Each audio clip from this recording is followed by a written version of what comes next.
Jemaah pengajian Obama, obrolan agama Muhammad yang dirahmati Allah, pada yang pertama dan utama, tidak lupa kita selalu meningkatkan iman dan takwa kita kepada Allah Subhanahu Wa Taala. Dan yang kedua, tidak lupa kita selalu mengucapkan puji syukur, alhamdulillahirabbil alamin, karena pada kesempatan malam hari ini yang alhamdulillah cerah ini kita masih diberi nikmat, nikmat iman, nikmat Islam, nikmat kesehatan, dan juga nikmat-nikmat yang lain, sehingga kita semua bisa hadir di majelis ilmu pengajian Obama, obrolan agama malam Ahad.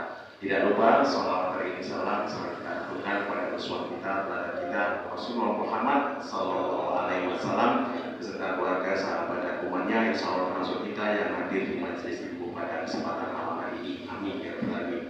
Baik jamaah yang dirahmati Allah, pada seperti biasa sebelum kita mulai taklim kita pada kesempatan malam hari ini, marilah kita berdoa bersama-sama mohon kehadirat Allah Subhanahu Wa Taala agar selalu memberikan ilmu dan pemahaman yang bermanfaat, sehingga setelah kita mengikuti taklim pada kesempatan malam hari ini, insya Allah kita semua yang ada di sini diberi kemudahan, diberi kecerahan untuk bisa mengamalkan apa yang menjadi materi kajian pada kesempatan malam hari ini.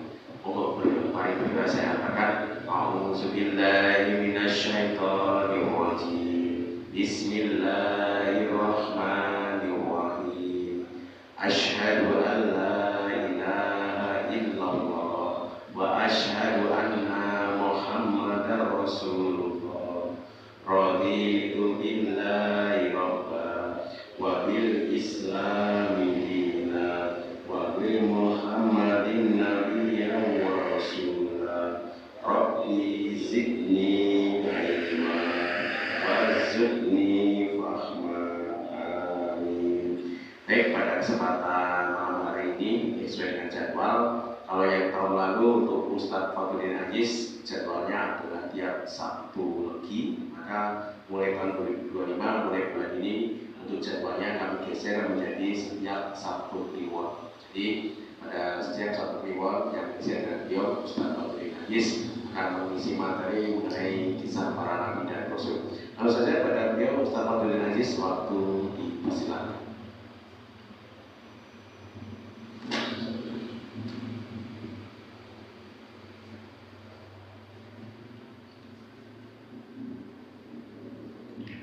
Assalamualaikum warahmatullahi wabarakatuh. Innal hamdalillah nahmaduhu wa nasta'inuhu wa nastaghfiruhu wa na'udzu billahi min syururi anfusina wa min sayyiati a'malina. May yahdihillahu fala mudilla lahu wa may yudlil fala hadiya lahu. Asyhadu an la ilaha illallah wahdahu la syarika lahu wa asyhadu anna Muhammadan abduhu wa rasuluhu la nabiyya ba'dah. Bapak Ibu jamaah pengajian Obama, obrolan agama malam Ahad, saya absen dulu nih. Apa ada utusan dari Masjid Al-Muqayyad?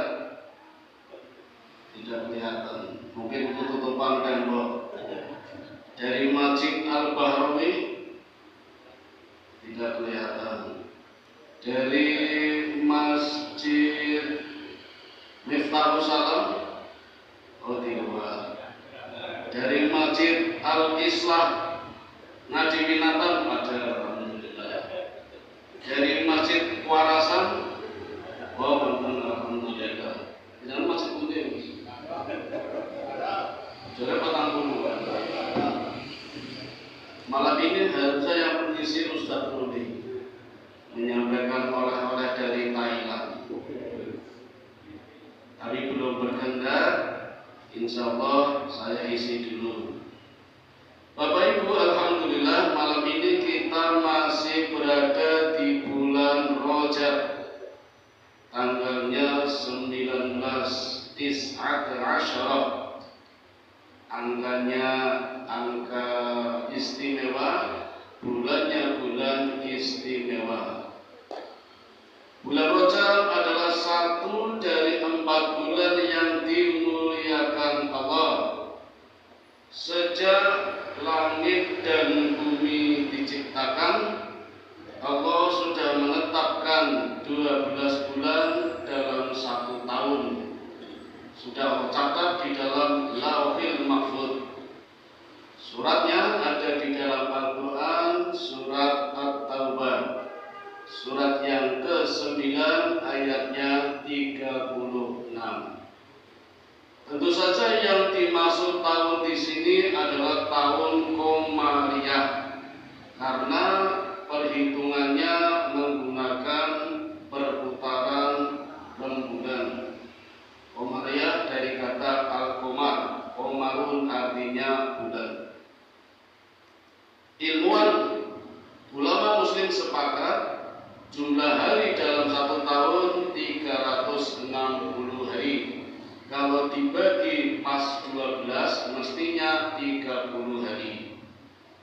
Jadi mestinya tiap bulan di tahun Qamariyah 30 hari.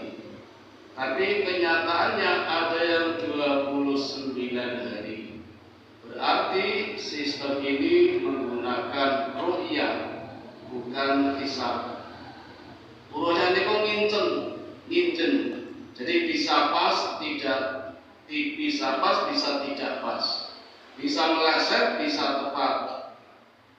Kalau meleset tidak 29, ya pasti 30. Tidak mungkin 31. Dan tiap bulan bisa berubah, sehingga disebut ru'yah. Dimulai dari Muharram, Safar, Rabiul Awal, Rabiul Akhir, Jumadil Awal, Jumadil Akhir, Rajab, Sya'ban, Ramadan, Syawal, Dzulqa'dah, Dzulhijjah. Beda dengan tahun Miladiyah atau tahun Masehi yang menggunakan perputaran matahari atau Samsiah. Ilmuwan sepakat tiap bulan ada yang 30 hari, ada yang 31, ada yang 28, bahkan ada yang 29, tapi selalu tepat, tidak pernah berubah. Ini menggunakan hisab. Jadi kadang kita bingung, hisab itu selalu tepat. Sampai komet terbakar pada jam tahun berapa, detik berapa tepat. Tapi kalau ru'yah sering meleset. Nah, disinilah Bapak Ibu, kadang Islam itu ada yang mengatakan rahmatan lil alamin.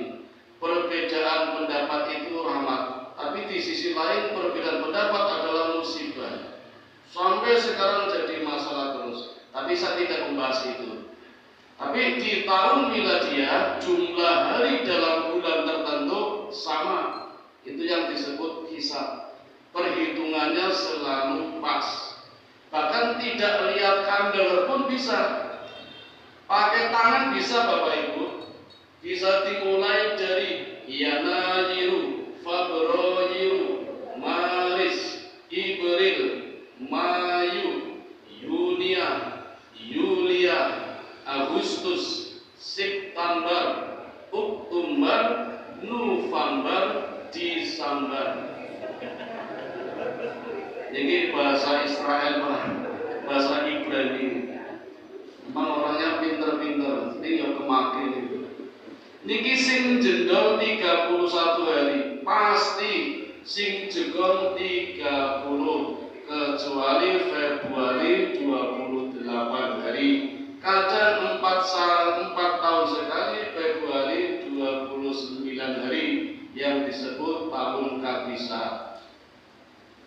Jadi para artis Pak Bu, kalau yang lahir tanggal 29 Februari ada plus minusnya.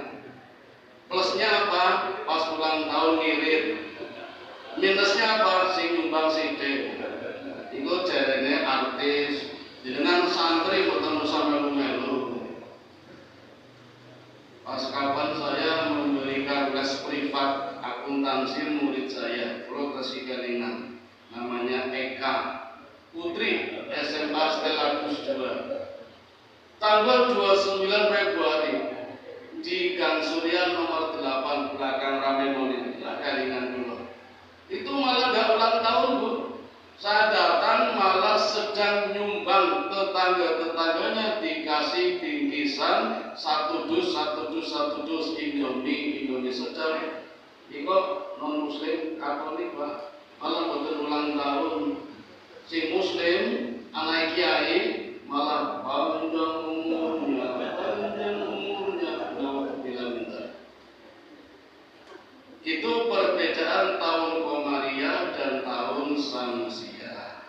Yang dimuliakan Allah di dalam Al-Quran tentu tahun Komariah, yang di dalamnya Allah tetapkan 4 bulan yang disebut Ashhurul Hurum.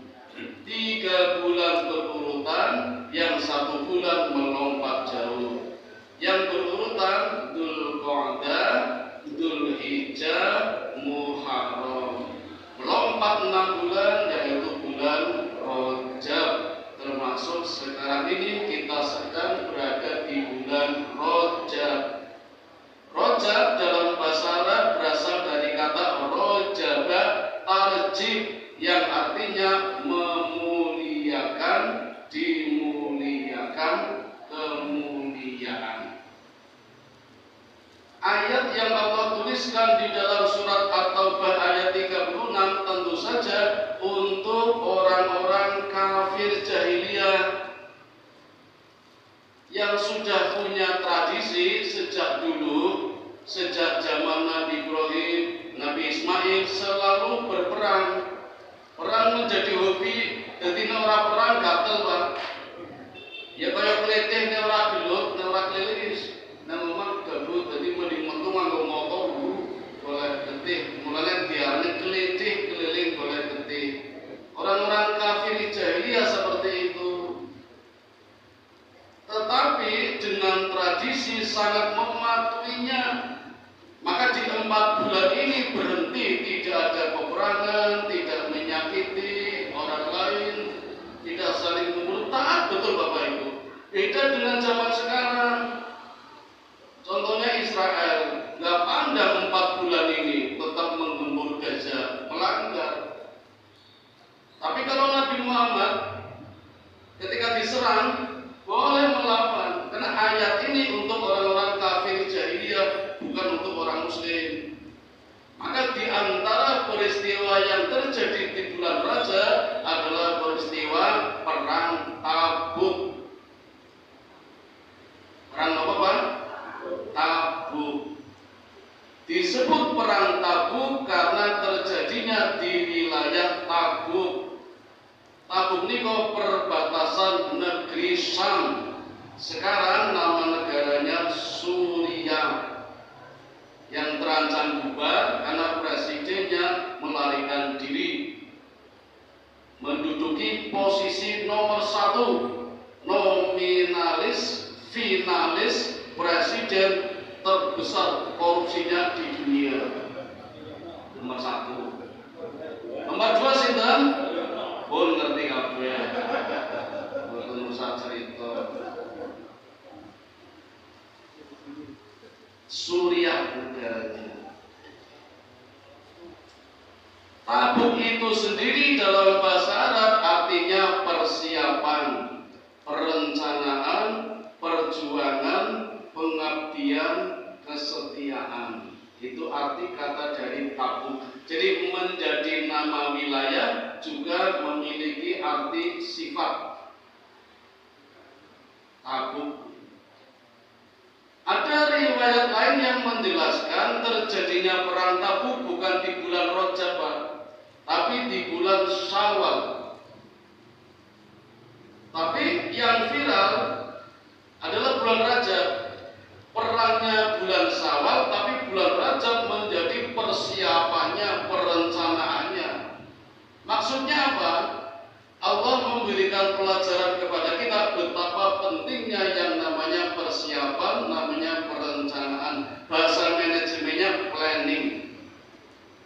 yang tidak punya planning sama saja seperti layang-layang yang putus dari benangnya, terombak-ambingkan ke bawah angin, kemana angin pergi, kesitulah layang-layang melayang.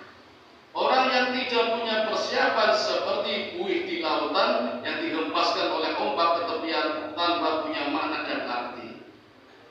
Kalau dalam bahasa ibadah namanya niat.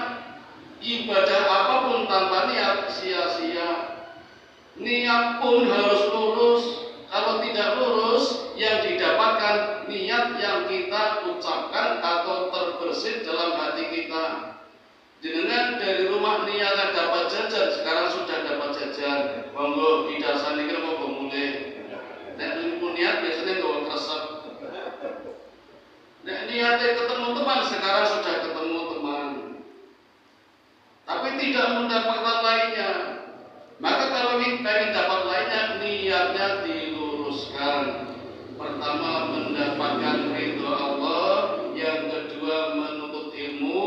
Yang ketiga, menjalin silaturahmi. Tiga ini Bu, Pak. Kalau tiga ini dapat, semuanya dapat. Dunia akhirat dapat. Planning, sedikitnya ada 16 ilmuwan manajemen menempatkan planning di posisi penting. Pada prinsip-prinsip manajemen, fungsi-fungsi manajemen selalu ada. John Robert Terry misalnya menempatkan fungsi manajemen ada 4 yang paling terkenal, namanya POA: planning, organizing, actuating, controlling. Dan pakar-pakar manajemen yang lain juga begitu. Pentingnya persiapan inilah Allah mengabadikan kegiatannya di bulan Rajab, walaupun perangnya di bulan Syawal, yaitu perang Tabuk.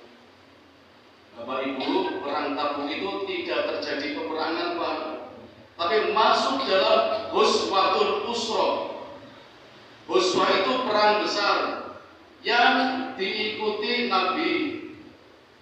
Kalau perang besar Nabi tidak ikut, namanya Marokah. Kalau perang kecil namanya Syria. Nah, perang Tabuk memang tidak terjadi Pak, tapi disebut perang besar. Ghazwatul Usra, namanya perang kesulitan. Kenapa disebut perang kesulitan? Karena terjadi di masa-masa sulit, kemarau panjang, musim paceklik. Nabi berangkat dari Wadil Qusra, itu sempat mampir, singgah berarti nggak lama, di Laut Mati, Yordania. Tadinya mau lama Pak, karena perjalanan panas, kering, tandus, kan panas Yordania, semua. Dulu belum ada Grab, jadi pakai onta. Tapi diingatkan oleh Allah, ini lokasi yang oleh Allah dikutuk. Hukuman orang-orang Sodomi di Yordania yang buminya dijungkir balikan oleh Allah menjadi laut mati sekarang di Yordania. Maka Nabi nggak lama-lama, karena ketika Nabi berhenti banyak cerita-cerita dari bumi Pak, masih teriak-teriak. Itu yang namanya mahjubun, hukuman, siksa Allah, azab Allah yang terus menerus tidak pernah berhenti sejak di zaman Nabi Sinten itu Yordania. Nah, Nabi Lut sampai sekarang, bahkan sampai di akhirat hukumannya selalu ada, mahjubun, hukuman yang terus menerus. Nabi diperdengarkan itu, maka Nabi tidak lama-lama terus pergi lagi. Pelajaran buat kita Pak, kita dilarang mengunjungi tempat-tempat wisata di mana tempat itu pernah menjadi tempat yang tidak disukai Allah, tempat menghukum orang-orang yang berdosa. Sekarang malah jadi ikon, tontonan, jadi wisata karena lautnya kadar garamnya tinggi sehingga bisa ngambang, tidak tenggelam walaupun tidak bisa berenang. Terus foto-foto. Mohon maaf Bapak Ibu, banyak yang berpendapat Amerika sedang diazab Allah. Banyak yang berpendapat, maka kalau benar tidak boleh dikunjungi. ketimbang teng mriku mending teng Mekah to panggih. Ngopo nang ngono niku. Negaranya yang tidak mengakui adanya Tuhan.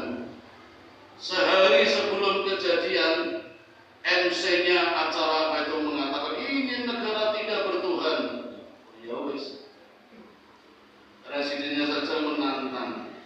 Akan aku jadikan neraka Timur Tengah. Saya kira neraka Jawa. Itu banyak yang berpendapat seperti itu. Bapak Ibu, kembali ke Rojab tadi, Nabi berangkat menuju Tabuk itu butuh waktu 15 hari dengan perjalanan onta. Saking panasnya, kalau pas haus Pak, ontanya disembelih, kantung kecilnya dibolongi, terus airnya diminum. Jadi korban karena haus, karena panas, ontanya harus disembelih. Kantong ontanya kan otaknya 2 kantong, kantongnya kecil yang ada airnya, itu diminum. Ini kesulitan. Masa-masa sulitnya tidak cuma seperti itu. Ketika persiapan pun Nabi sulit menggalang dana, mengumpulkan pasukan sulit. Jadi keraguan-raguan ini Bapak Ibu yang disebut musim sulit, ya. Musim sulit sekali. Padahal Nabi sangat berkeinginan untuk melakukan perang Tabuk. Nabi ingin perang Tabuk menjadi perang yang terakhir. Setelah itu Nabi tidak akan ikut perang lagi. Walaupun Nabi sudah menang di perang Hunain, bahkan bisa menaklukkan Mekah, tapi masih ada ancaman dari negara terbesar ketika itu, yaitu Kekaisaran Romawi yang masih menghembus-hembuskan isu dan bahwa akan menyerang Madinah, akan menyerang Mekah. Nabi merasa terancam. Maksud saya, kalau ini nggak diselesaikan, ini jadi masalah. Ditambah lagi utusan Nabi yang bernama Al-Haris bin Amr dibunuh gara-gara mengantarkan surat untuk Raja Busro, malah dibunuh. Maka Nabi menyiapkan pasukan. Sulitnya bukan main Pak.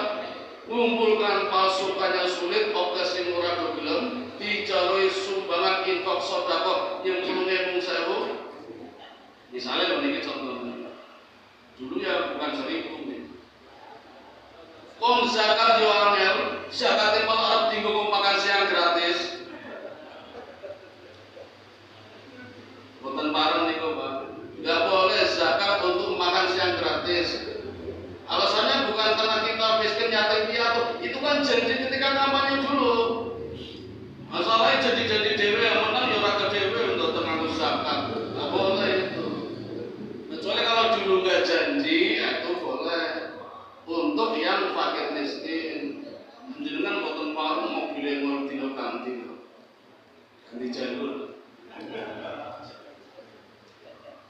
Kelihatannya sepele Bapak Ibu, tapi Allah tuliskan di dalam lagi surat At-Taubah, ayatnya 117. Sungguh Allah menerima taubatnya Nabi, taubatnya kaum Muhajirin, taubatnya kaum Ansor. Coba Pak, ini kayaknya kurang apa coba nih? Kalau Allah menerima taubat Nabi, kan seolah-olah Nabi punya salah. Kalau Allah menerima taubatnya kaum Muhajirin, orang yang ikut hijrah Nabi, kayaknya punya salah. Kalau Allah menerima taubatnya orang Ansor yang menyambut menolong Nabi, kayaknya punya salah. Kok bisa menerima taubatnya itu loh? Masa hingga ragu-ragu saja, perang orang, dakwah orang, ngaji orang. Nyumbang orang, zakat orang, aja ragu-ragu itu. Tapi Allah turunkan, Allah tegaskan dalam surat itu, sungguh Allah menerima taubatnya 3 orang ini. Ada rahasianya Bapak Ibu. Ternyata kalau kita kaji secara lebih jeli, ada 2 peperangan yang dijanjikan oleh Allah pasti menang, pasti tidak mungkin kalah. Dan Allah janjikan pula ada 2 peperangan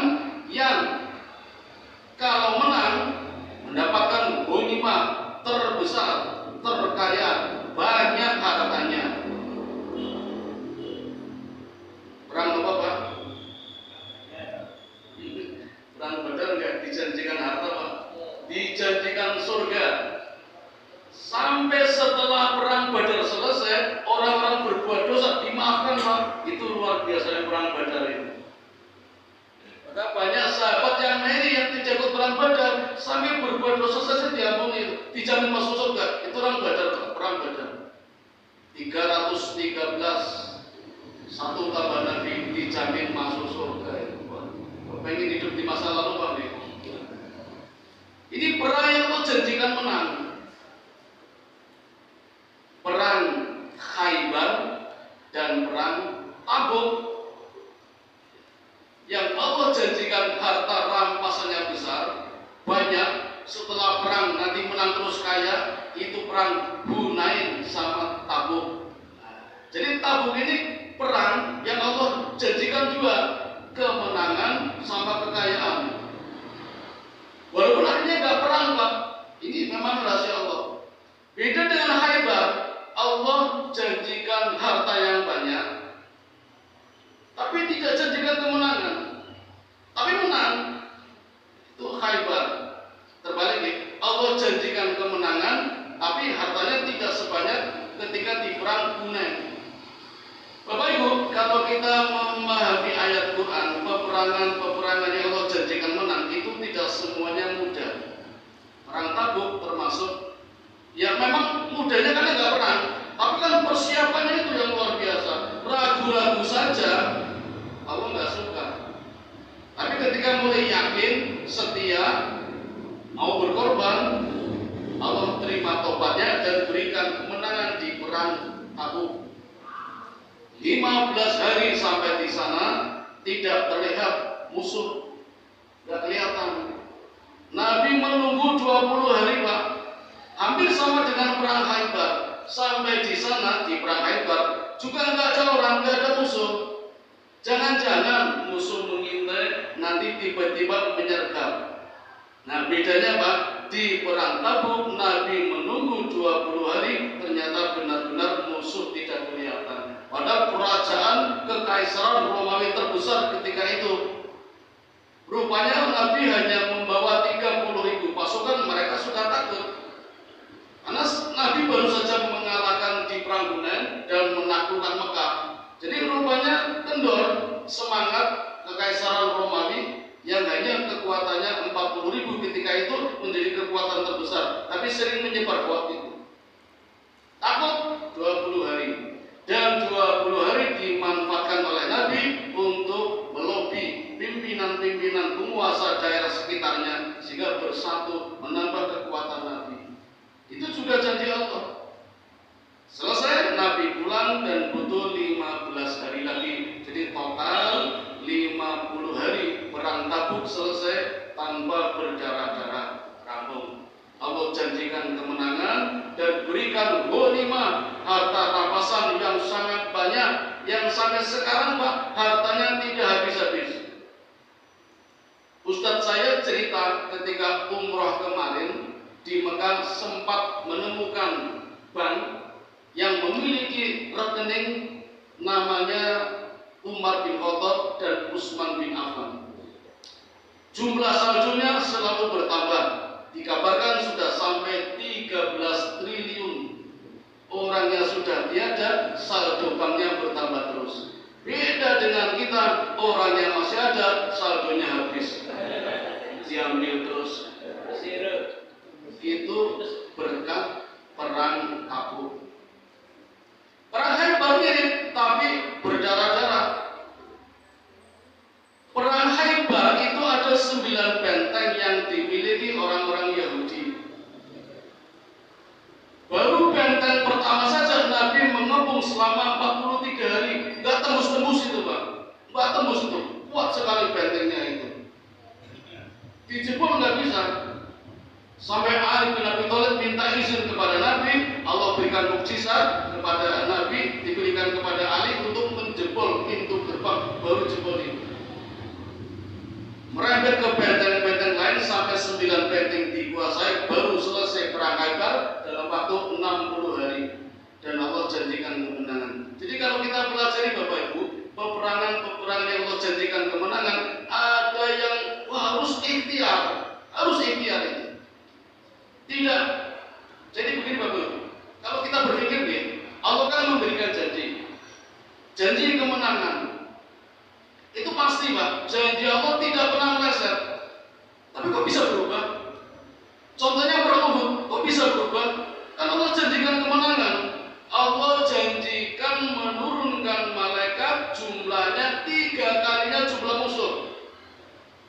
jumlah musuh itu 3.000. Berarti Allah turunkan malaikat 9.000. Mestinya kan menang itu perang Uhud.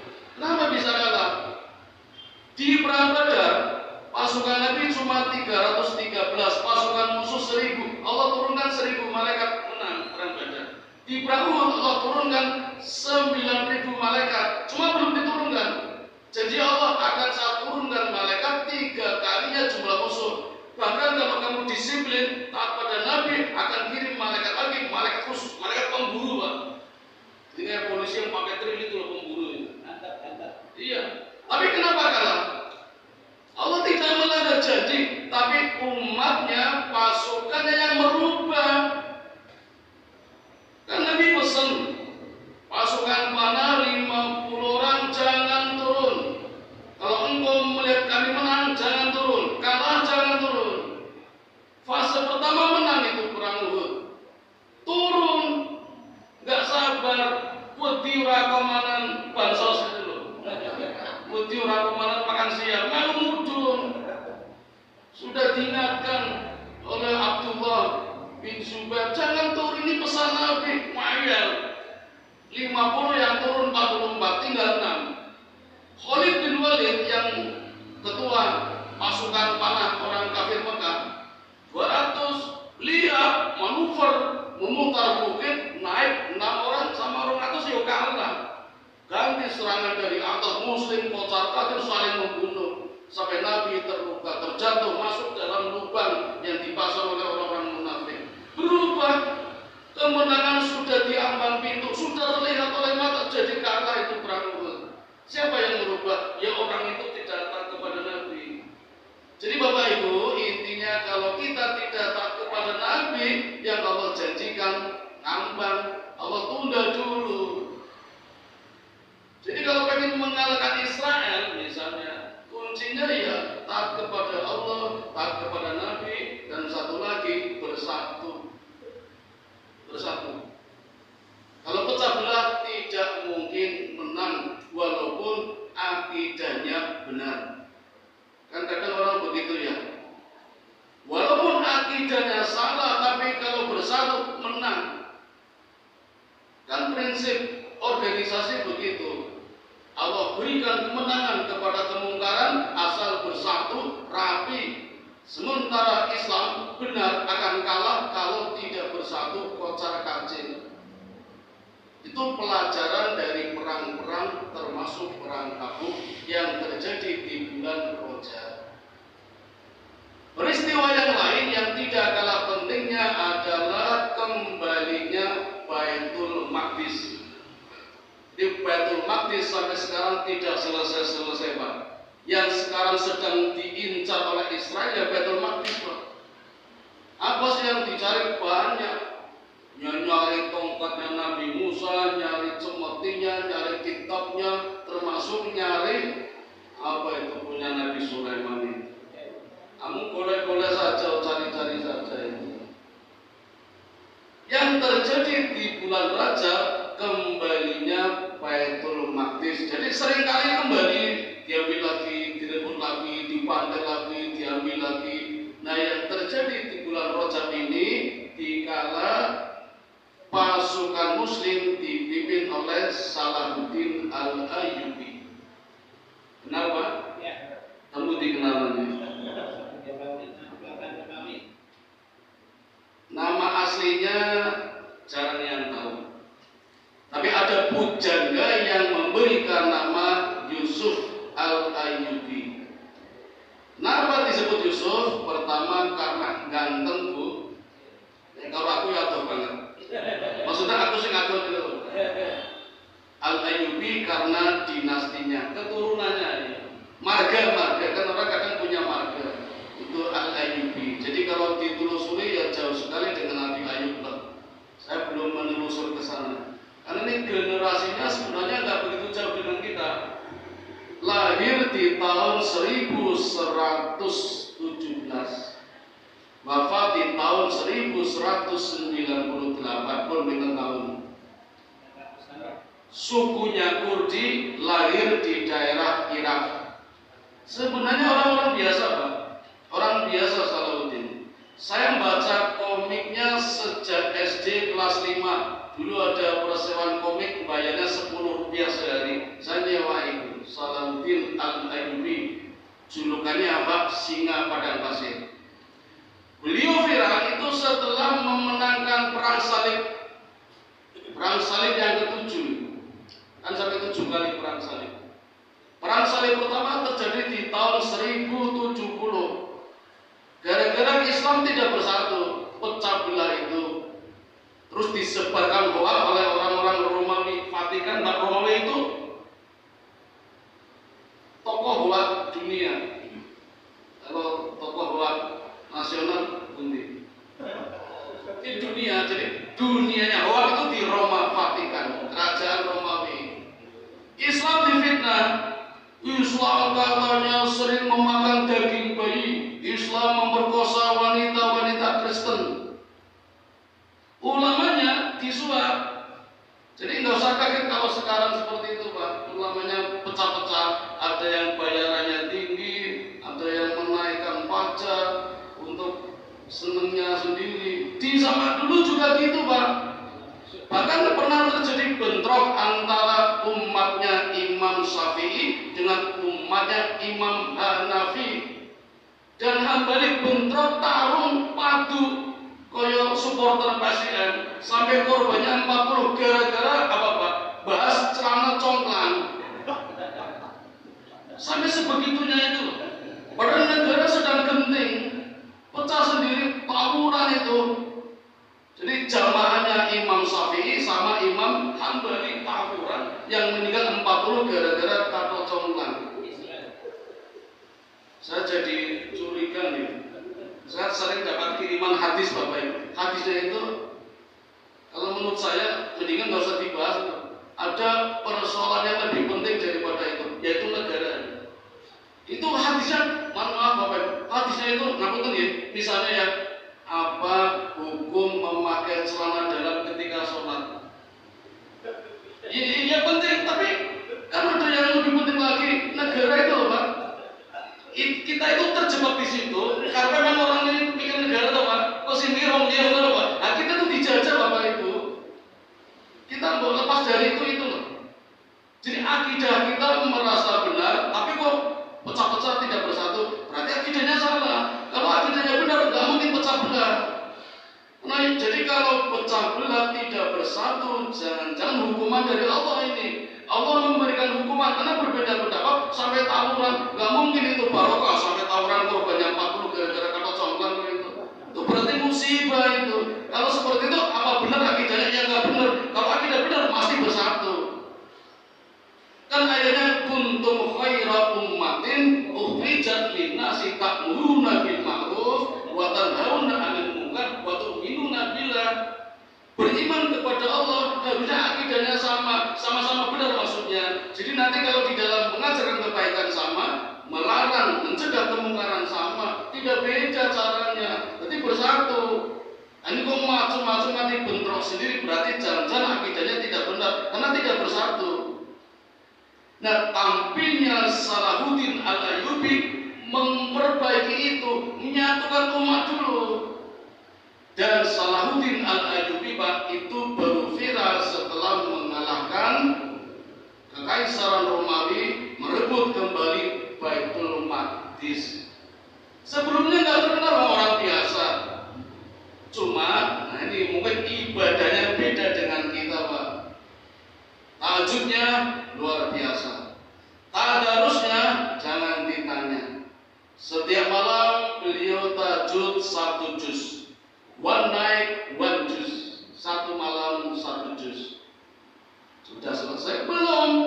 Sebelum tidur, Salahuddin Al-Ayyubi panggil ulama, suruh ngaji di depannya 4 juz Pak. Sampai Salahuddin tertidur. Ini betul? Jadi dia sendiri 1 juz, manggil ulama, ngaji di depannya 4 juz. Jadi sehari 5 juz. Ana ulama sing bener.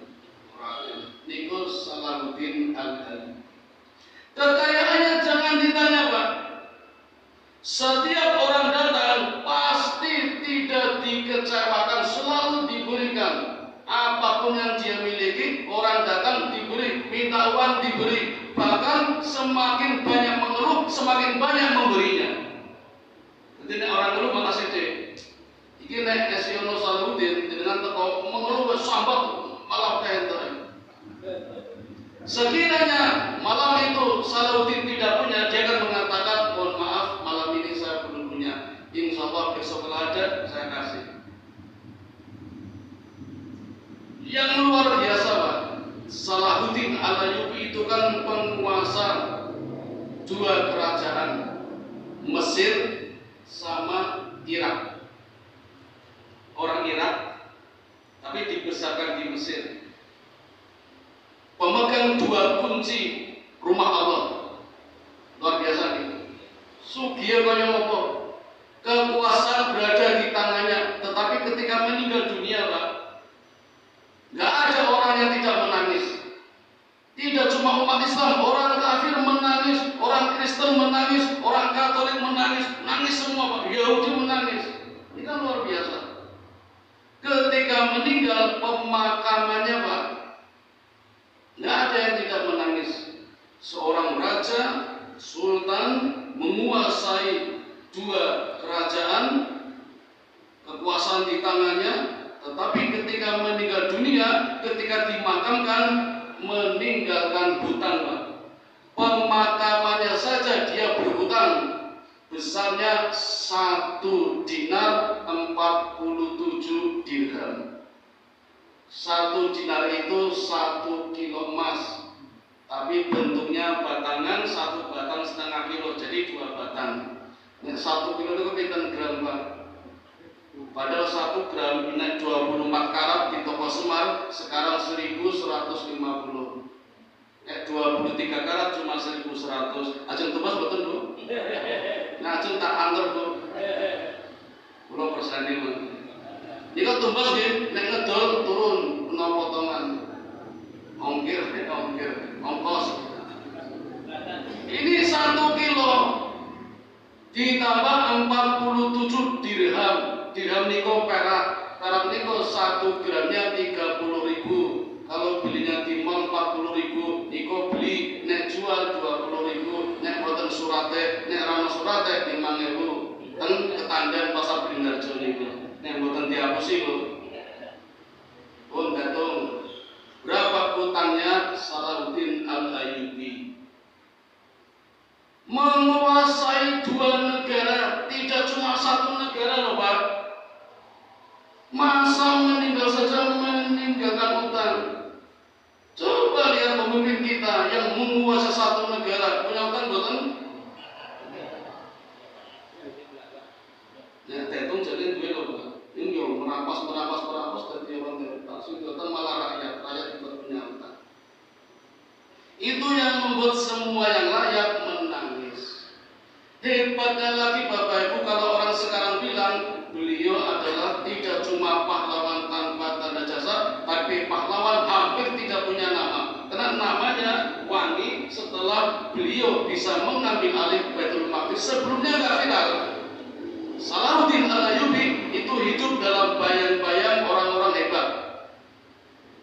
Bapaknya, pamannya, idolanya. Bapaknya bernama Najamuddin Al-Ayyubi. Pamannya bernama Asaduddin. Dan idolanya tiada lain adalah rajanya Pak. Rajanya alim, Nuruddin bin Izzuddin Zangki. Itu raja yang ketika itu memberikan kesempatan beliau untuk tampil menjadi pahlawan, mempersatukan umat Islam yang ketika itu tercerai-berai. Jadi ulama-ulama ketika itu mungkin kayak sekarang Pak. Maka Salahuddin diberi tugas menyatukan dulu. Kalau nggak bersatu nggak bakalan menang. Perang salib sampai 7 kali Pak. Itu ya karena nggak pernah bersatu, kalah terus. Nah, menang itu setelah bersatu. Dan hebatnya lagi, yang diserang pertama siapa Pak? Justru yang diserang pertama oleh Salahuddin Al-Ayyubi itu Damaskus, Irak, dan negara Muslim. Aneh ya? Kenapa negara Muslim dapat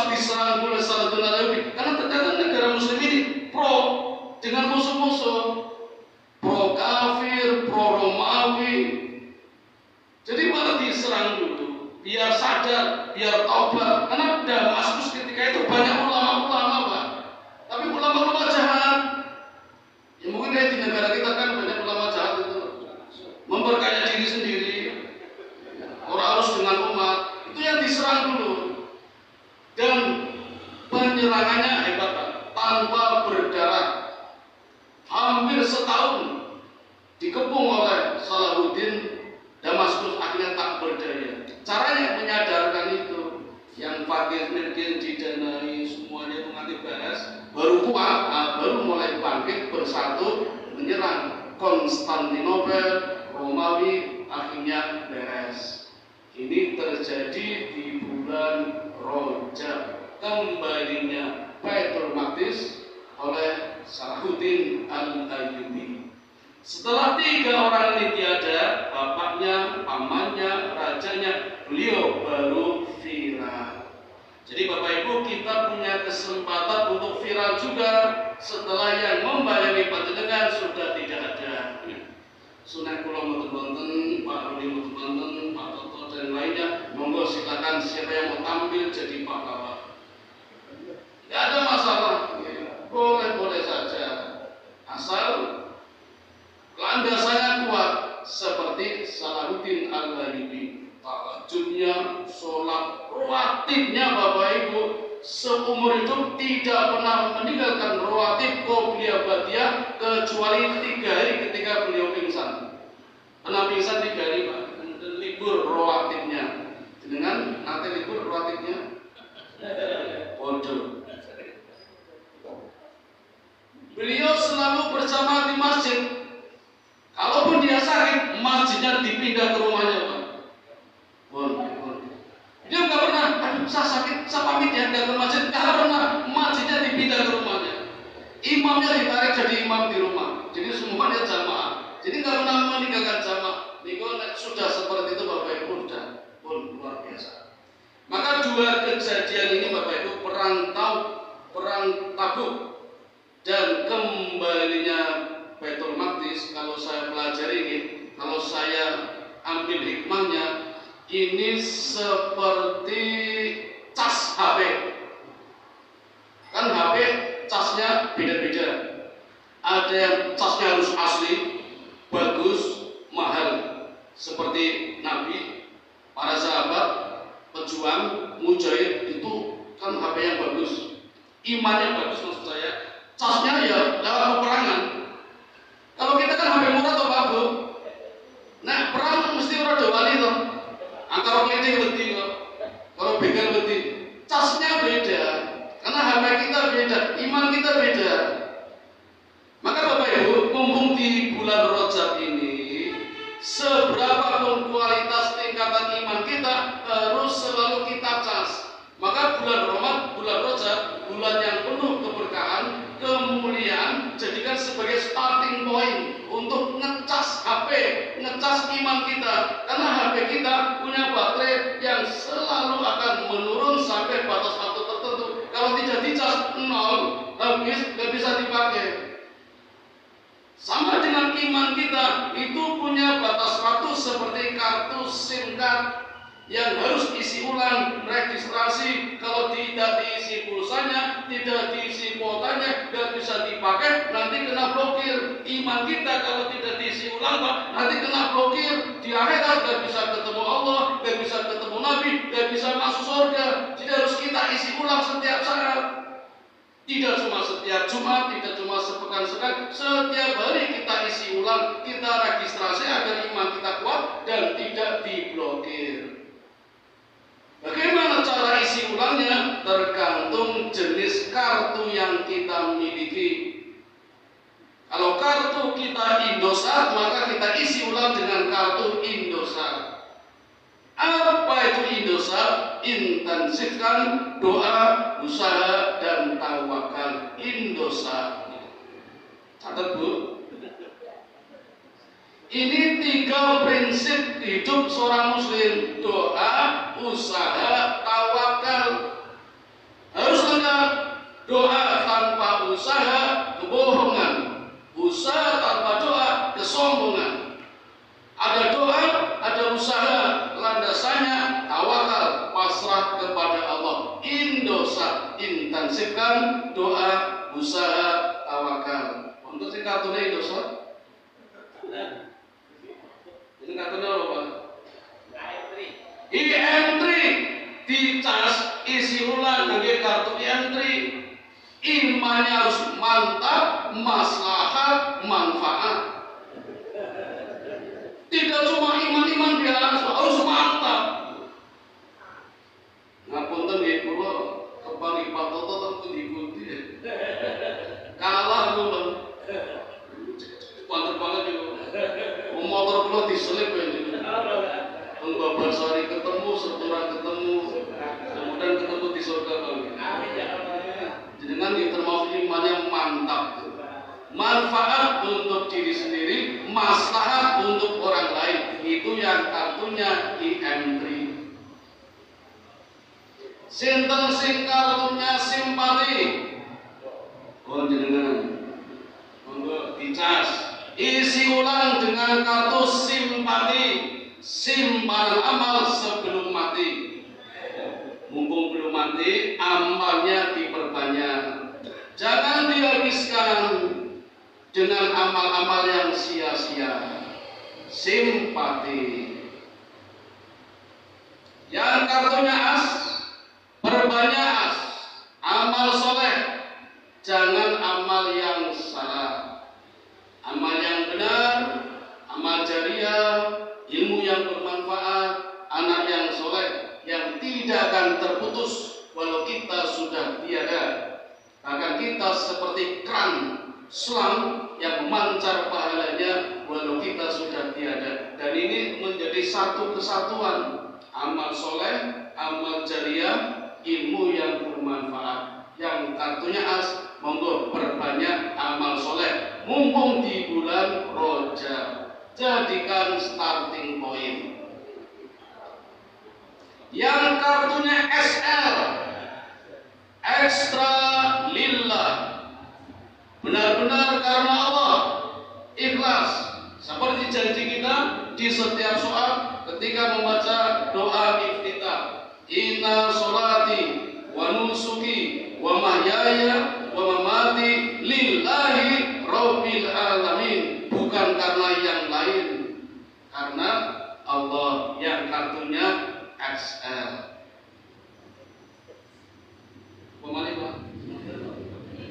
Smart friend, semangat takwa yang keren.